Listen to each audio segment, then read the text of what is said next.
Anyway, I'm moving back up along the ridge to base camp, where I'm going to concentrate on some north bowls,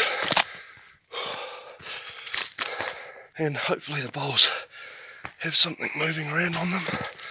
You know, if there's no stag, I might do a bit of conservation, take a hind. Nothing wrong with doing that. I'll leave the stags. If you want to control populations, you want to take hinds. So that will be my contribution. In fact, reading about it in the news this last, I'd say, few months leading up to all this Sambar cull from helicopters, and from what I've seen personally in New Zealand with the tar saga, you know, hunters really do need to remember, and I know we all know this, is to have an active role in conservation, and that means doing some of that selective culling, removing females from areas. You know, you don't have to shoot stags, don't shoot spikers or anything, shoot those younger meat animals and focus on the females. That's a way that you reduce and do your part for population management. And so we've seen a few hinds on this trip. Andy's got a good stag.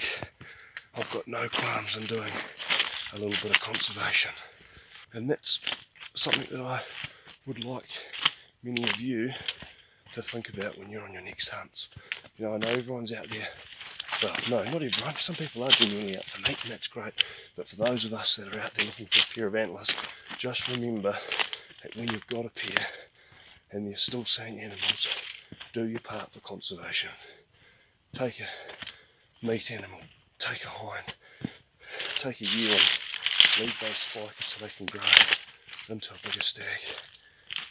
And when you remove females from a herd, you create more competition among stags, because there's more males to less females, and what that does is that naturally will mean that the bigger, mature, bossy, more genetically enhanced, well, at least the more dominant stag anyway, which you would think would be a bigger animal, not necessarily bigger antlers, but just follow me anyway, the more dominant stags will end up taking the breeding hinds, and that's how you can keep the population healthy and hungry and competitive, is to remove some of those hinds, so those inferior animals or those younger animals that are not dominant don't get a chance to breed.